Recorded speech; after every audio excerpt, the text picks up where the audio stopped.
Okay, we're back to talk about Beef Season 1 on Netflix. The show was created by Lee Sung-jin, who also serves as showrunner for both seasons of Beef. Season 1 stars Stephen Yeun and Ali Wong. Season 1 begins with a road rage incident between Danny, a contractor, and Amy, an entrepreneur. Danny and Amy become fixated on each other after this, and the confrontation escalates and turns into an ongoing feud as both characters track each other down and begin interfering in each other's lives in some very weird ways. Danny and his younger brother Paul work various construction jobs while dealing with the financial stress and family issues. Amy runs a plant business and is dealing with pressure from her own husband and her career. Danny and Amy but begin retaliating against each other in increasingly personal ways, including vandalism, catfishing, and a variety of other ways. Danny's cousin Isaac, recently released from prison, re-enters his life and pushes Danny toward risky jobs and decisions. And Amy begins an emotional affair under a false identity, complicating her situation with her husband and her daughter. Danny and Isaac become involved in a robbery scheme that goes wrong. Amy's business deal with Jordan becomes jeopardized due to all this chaos. Danny and Amy experience strained family relationships, legal trouble, emotional breakdowns, all this coming out of their feud that they had in a parking lot one day. In the final episodes, the feud culminates in a confrontation involving the kidnapping of Amy's daughter and a car chase between the two of them that leave both Danny and Amy stranded in the California desert. Both are injured, but before they try to make it back home, they're forced to confront each other's actions. The season ends with both characters coming to understand each other in a certain way, but also being hospitalized after they make their way back to the city, especially Danny, who was shot by Amy's husband. This show, Yep. which you watched for the first time, won everything. Five Emmys, three Yeah. Golden Globes, four Critics' Choice Awards, all under the limited anthology series or movie category. Having seen it for the first time, I watched it back when it came out. Deserving of all that, you think? What are your thoughts? I would say so. As I mentioned to you, this has been on my list of things to watch forever. Like basically since it came out, people started telling me how good it was. Of course, before it came out, it totally missed my radar because, Yeah. you call your show Beef and that's it. And I don't know what this is. The same thing happened to me with The Bear, if I mentioned to you before. I just like the title didn't do anything for me, and I didn't really look into it. So it was like once after it came out, like, oh, this actually does look good. Um, Around a similar time, so maybe that's I associate the two together in that way as well. But yeah, working through the season, I enjoyed it a lot. It's interesting to me how certainly at the beginning when I watched the first episode, I didn't really like either of the characters. You know Yeah. what I mean? Yeah. Like they're both overreacting. They both just need to settle down. Like what are you Yeah. doing? You know, Yeah. with that road rage and all that. But then the show's really well done and the acting is really good and everything. And certainly by the end of it, I did feel much more like I knew these people and I cared about them and all of that. But that's just one aspect of it. Certainly there are others we'll want to talk about here. Um, where do you want to go with this? I mean, it's kind of we've got the whole season, so Yeah, there's a whole uh, season to do here. I'm glad you said the maybe with something to start with. Glad you said what you said about sort of not being fans of either character. I think that's probably part of the goal at the beginning of this show, and I don't know if we're meant to go on this arc with them and appreciate them more and respect them more and really be on their side by the end of it as they, I don't know if reconcile is the right word, but as they sort of come to, a sense of understanding of one another. But yeah, they're both pretty awful, and I think that's sort of part of the point, maybe even part of the appeal of this show. yeah, I wouldn't say I come to respect them more, Yeah, yeah. but I would perhaps say I come to empathize with them more, Mm, right? Because we kind of get to know them and what they're dealing with sort of existentially or what have you. yeah. And that final episode in particular was, I mean, the tone of it is a lot different than most of the series up to that point where Yes. after they crash their cars, and they're kind of stranded in the desert. They eat some berries, which were very much not elderberries. We don't know what kind of berries they were, other than that they're poisonous, and they start puking their guts out. Then they end up like I don't know. There's some kind of psychotropic, hallucinogenic type Yeah, effect they're going definitely on. hallucinating in some ways. Yeah. And I would never want to say something like, "Hey, maybe enemies should take poison berries together." Um, but it does through that bring them to a kind of reconciliation and Mhm. understanding. Um, that's pretty beautiful, ultimately, I think, Yeah. right? Yeah. I think there's so much of those first nine episodes that are hard to watch, that are cringy, that are dark, that are you're just looking at these two people just spiraling because of some external circumstances, but a lot because of their own doing, and maybe you just don't expect something that's beautiful or something that you can I don't know, something to emerge from this story that you just watched in the last 9 hours. It's just kind of unexpected to see that.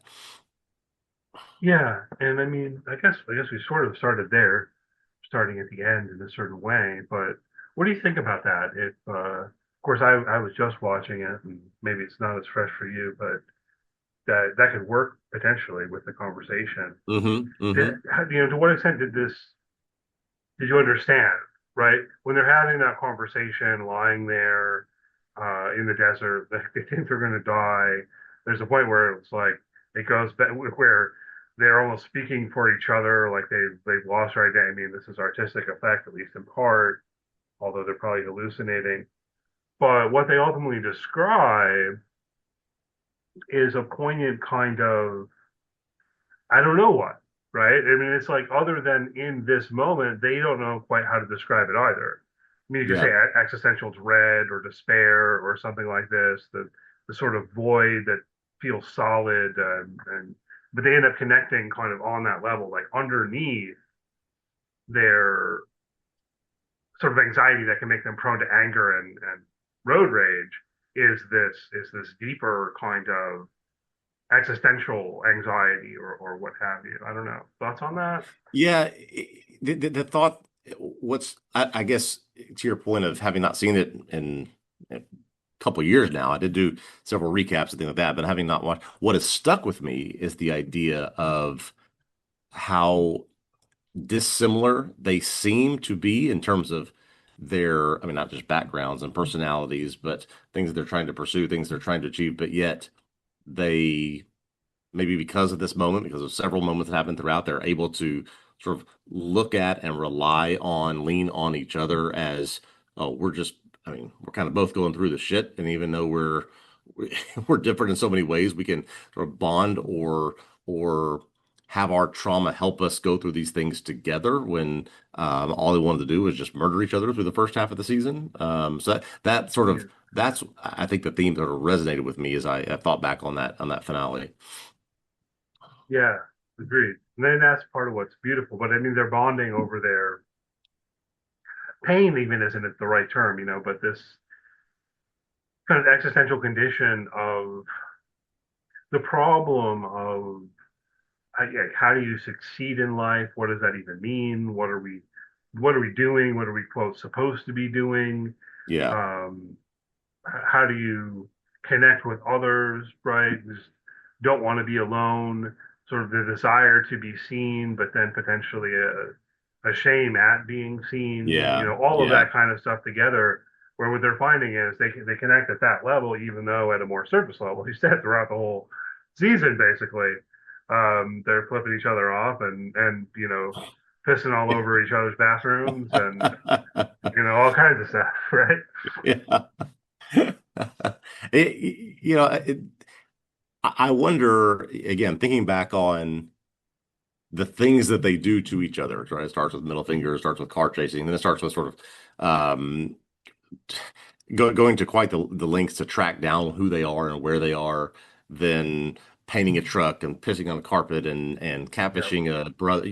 Just the the lengths to which they go, you think, God, how could people do that, be this way? How could be this vindictive, be this heartless in a lot of ways? But I don't know. I think a lot of the message of this show is talking about what our circumstances drive us to do. And they, one of them is wealthy and a wonderful house and seemingly wonderful family. One of them is struggling, all, but they're both doing equally awful things to one another. right. And I don't know. I mean, I guess, but part of the motivation is what to this feels meaningful. I'm going to pursue it. It gives me some kind of sense of purpose Yeah. through the feud, that may Yeah. otherwise feel lacking. Like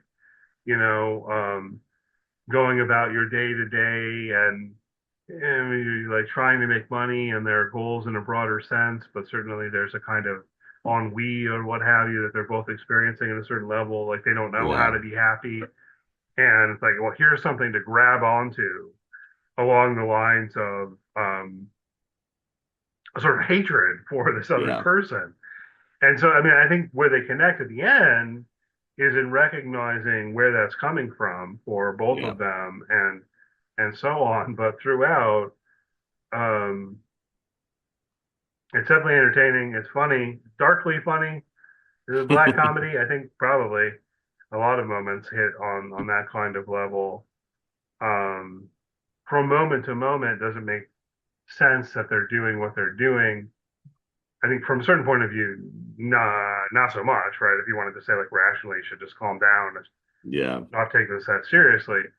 But one of the things I thought was interesting is although that was very much my initial reaction, like, what are you doing? Just let it go. Like, why are you looking this person up at even after the road rage incident? Why are you looking them up? Why are you taking this Yeah. further? Yes.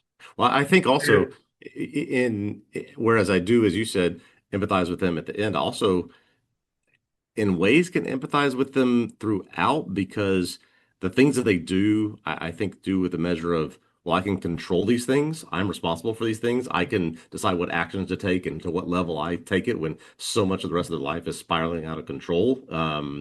And then, things may, for Amy on the surface, look wonderful, and for Danny, things are going various ways, but there's so much out of their control. And so this this feud, how they treat this other person, is something where I can directly impact them. I can control it. I can do whatever I want, and that's just why it keeps going. They both need that in certain ways, it seems like.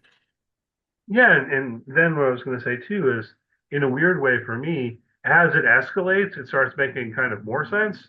You know Yep. what I mean? So there's maybe a lesson to read into that, right? So in the first instance, it's like someone honks in you in the parking lot, just let it go, right? Um, and then even though you didn't, and you had this road rage incident after that, let it go, right? But then as you've gone further, and you're like, this woman came and painted my truck, Yeah. you know, and you can't get the paint off, right? He has to like repaint the truck, and it doesn't look good, and all of that. I mean, like this is pretty serious, right? So it almost starts making more sense to me. Like, okay, well now I want to get revenge on her for that. Yes. Um, taking it to the level of uh, thinking about robbing the art from her house and so on and so forth. I'm not endorsing any such thing, to be clear, Yeah. but there's a way in which as he gets caught up in it, and as she gets caught up in it, um, it almost makes more sense, or it's easier for me to understand why they are continually escalating, if you follow. Yeah. I don't know. Yeah. No, I think that's right. I think that's right. I think that um, I don't know about you. I maybe embarrassingly or shamefully saw myself more in them than I wanted to. As things started, Yeah, I think about people that have wronged me or things about people that I, have had something done to me. I think, oh, as you said, just stop with, just ignore them, just forget who they are, what happened, just move on. And sometimes I find that a lot harder to do than than I would like. yeah. Now, one thing that's interesting here, and again, I just basically binged the show this past week, so I don't know if you'll recall this in terms of its structure, but one thing that I found interesting was how after I think around episode 6, like things are pretty fine. Things are pretty resolved, Yeah. right? This is where it's after Isaac is broken in, even after the thing with Mm. the stepmom going to the hospital. It's after that, but then Amy wants at one point she wants to get Danny to confess about the road rage thing, but then her friend Naomi um, calls her and says, "Oh no, I found out that your mother-in-law Yeah. was actually driving." If you remember all of this, anyway. I'm rambling too much around these details in the middle. The point is, things ultimately end up feeling resolved when Yeah. after Danny blames the road rage incident on Isaac. Isaac goes back to prison, right? Yes. Now, I mean, Yes. of course, he's pissed, but in terms of what's going on with Danny and Amy, we hit a certain kind of resolution. Right. And one episode ends with Danny playing basketball against the people at the church and all of that. It's relatively clear that he's like taken Isaac's money from the rice cookers. Like, I mean, like Mm. it feels like the story almost could be ending, right? And of course it doesn't. And um, I guess it's for a couple of reasons. But one of them is how Danny decides to tell Paul, and they make the connection up with how Amy was catfishing Paul and all of that. And then Paul goes and tells George Right. Right. about, and so now we've got a whole new kind of thing in terms of the tension or conflict that then really just boils over in the last, well, particularly in the penultimate episode. Sure. Yeah. Because I'm remembering some of the details about what you're talking about, and there is sort of this sense of calm and peacefulness. There's also a pretty significant time jump, right? I think it's 8 or 9 months or something in between Mm-hmm. period of time where I guess George and Amy are doing some healing. Danny's getting involved in the church. Things are, as you said, it's somewhat normalized, and then yeah, these things happen to sort of tip the scales again. I think I'm Right. remembering Danny's taken this Isaac's correctly. money and he's taken the money from the church and he's built a house for his parents. Right. And the feud with Amy seems like it's in the past, basically. And then he tells Paul, and Paul goes and tells George, you know, um, he slept with his wife, all that. So then Amy's marriage is now falling apart. Yeah. That somehow leads to Isaac, um, the information getting to the authorities that it actually was Danny driving, which is going to let Isaac out of prison, right? Danny goes to George, maybe almost to kind of try to diffuse things, but it doesn't go that way. He ends up like whacking George across the head, and then he takes off in the That's truck. right. June is in the back seat, Amy and George's daughter. So he kind of like accidentally kidnaps June. Okay. And then Isaac has gotten out of prison. So he shows up at Danny's apartment. And then it's Isaac who's like, no, we're going to turn this into more of a real kidnapping for money. But Amy's at Jordan's and she's like, I can't get $500,000 on a Saturday or whatever. Um, and so she floats the idea of them robbing Jordan, who's got all this expensive stuff, That's right? right. All okay. And Yeah. and so then they show up to do that, and I think they're wearing like Dick Cheney masks, which is also pretty funny. Yeah. But Jordan ends up dying trying to get into her escape room. There's ends up being a big shootout and all of Yeah. that, Yeah. and that's really the kind of climax. And then Amy and Danny have gotten away from that, and then you have their Yes. kind of reconciliation in the woods or the desert or whatever. Remind me where in the timeline, um, is it at this point after Isaac gets out that the house burns down? This is how he built the house that Danny built for his parents. It's after all of this that the house burns down. Is that what leads Danny to go over to George? I'm trying to remember the timeline of events with all of that. I think the house burns down the episode before Isaac gets out of prison. Okay, okay. Um, that's definitely part of what's going on in terms of ramping Danny back up and everything because it's like he's gone to all of this work to build this house in order to get his parents to the US to that house, and then the house burns down, and That's right. It was uh, Danny's fault. It was something that Danny did that caused the house to burn down. yeah, he wired it. He used the wrong kind of wiring. So, Right. Okay. um, but at first, there's the cop says something about the possibility of arson, and Danny kind of picks up on that. So there is a moment where he's thinking that Amy burned this house down or whatever. Hmm. That's not true. That's not what actually happened. Really good show. Enjoyed it a lot. One thing I wanted to talk about, kind of, I don't know, structurally, aesthetically, if you like, about it that I thought was really good was how the opening title card in each episode is different, Hmm. different artwork, and so on. And I guess the music's the same. If you even want to call it music, it's this kind of like ominous tone of dread that hits. You know, it's not really a song. But then each episode ends with a song, but it's not like it. It's not like there's a beef theme song. Each episode ends with a different song, and I thought each of them was fitting and well chosen to end each episode. Um, Yeah, all within the late or mid to late 90s, early 2000s, or grunge alternative space. yeah, A lot of, yeah, resonating with the episode. Hard to think that, is this sort of Lee Sung Jin's just like Spotify playlist, his favorite songs, when he was growing up. they they do. I didn't look up an age for any of these real life people, including Lee Sung Jin, but I wouldn't be surprised if she, if we're in the same kind of age range here. Um, Danny and Amy make it clear when they're talking in the desert that they are in the same age range as you and I, right? Yes, We're all yes. in the Oregon Trail generation, right? Yeah. Or what Lee, Lee sometimes people Sung Jin call, is Lee Sung Jin is 44 years old. there you go, Xennials.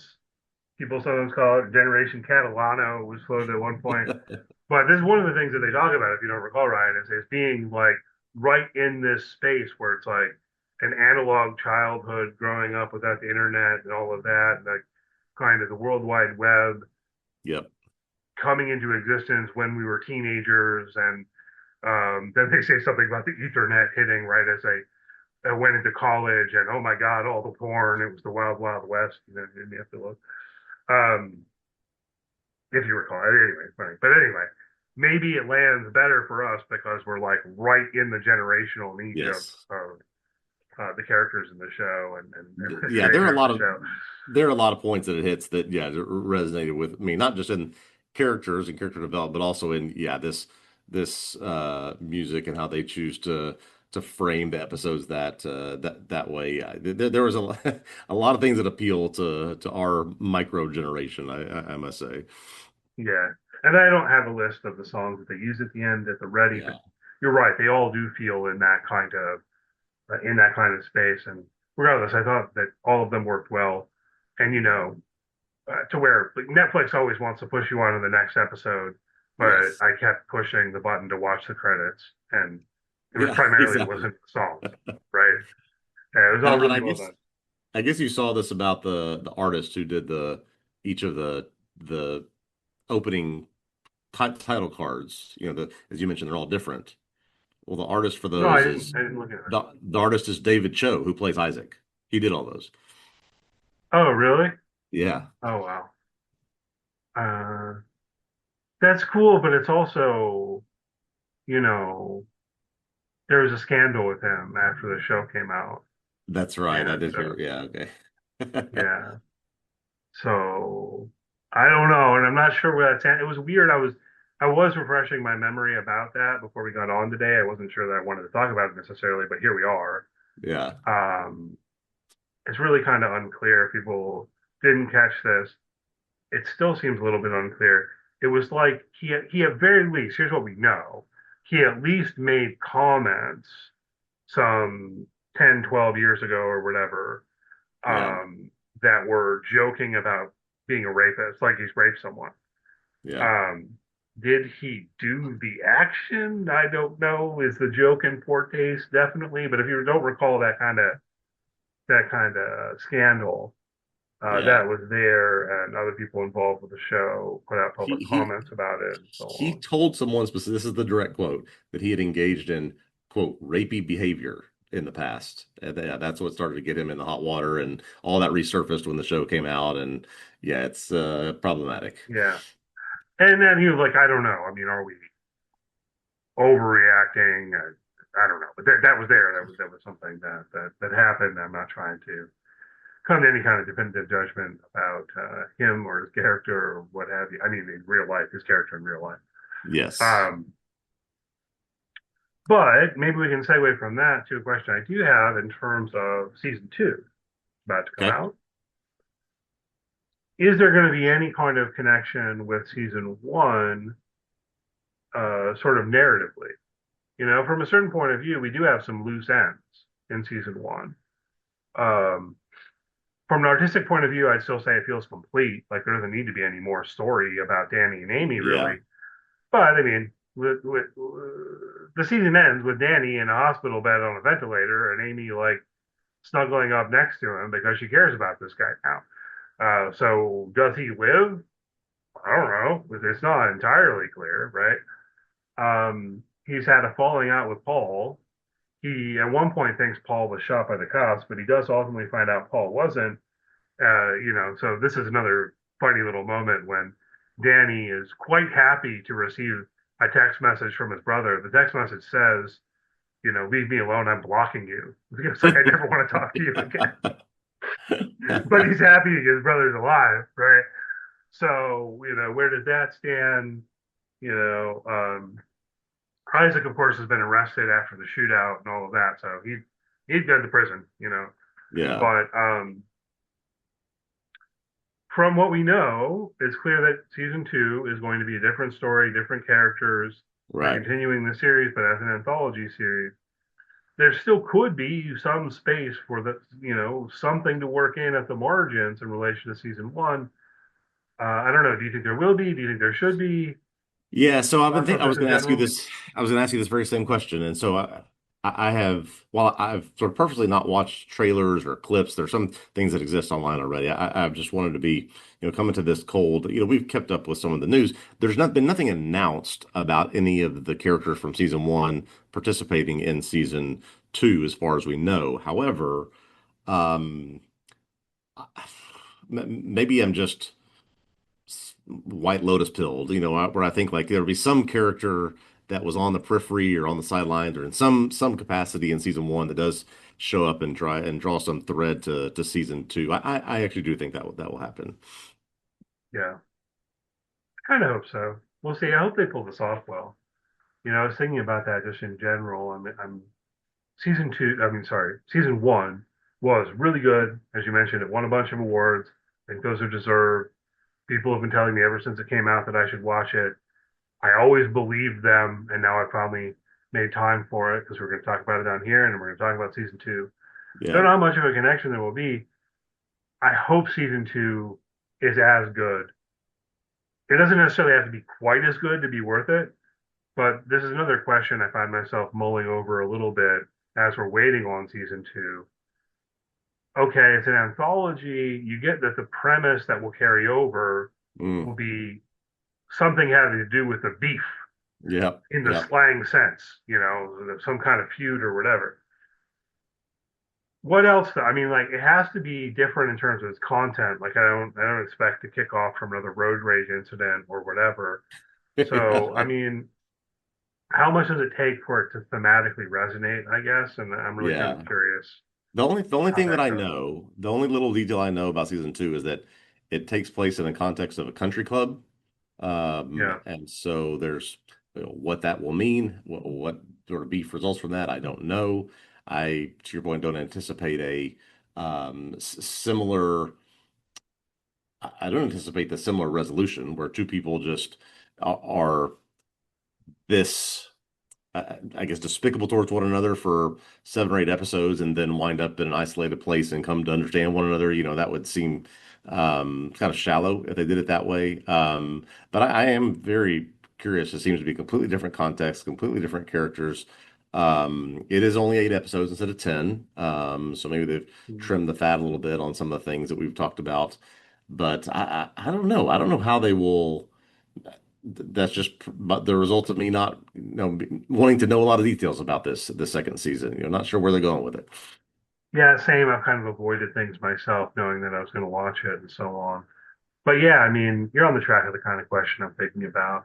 If there's not the same kind of resolution at the end, does it feel like the entry in the same kind Yeah, of anthology? Yeah, I guess part of what's in the back of my mind. We talked about Hijack on here. We covered season 2 of Hijack together, and we had some complaints about it.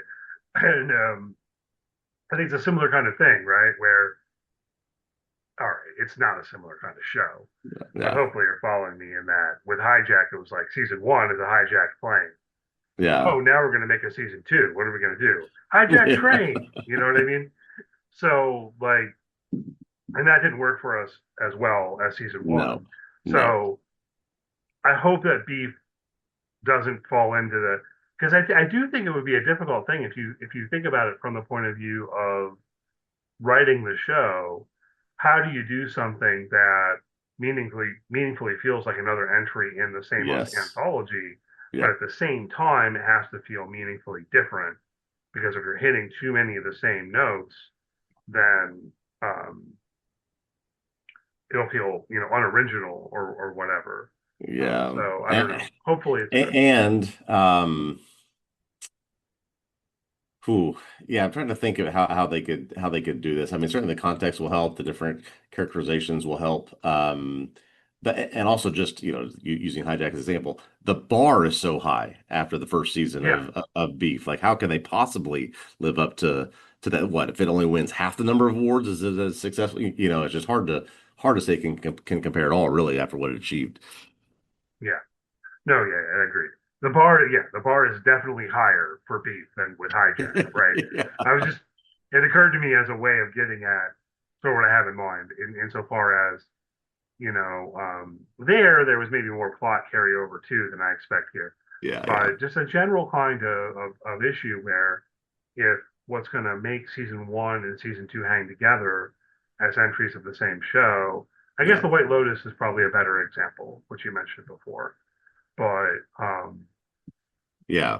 you know, there you've always got the hook of like Who someone's who died, what happened? who done it? And this is a Yeah, little different. It's like the hook's just going to be that there is some beef between two people.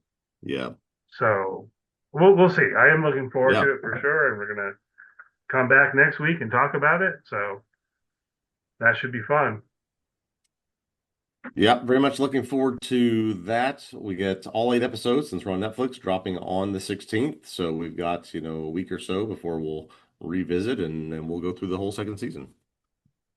All right. Anything else you want to say about season 1 before we wrap up here today? I think that's it. I'm good. All right, cool.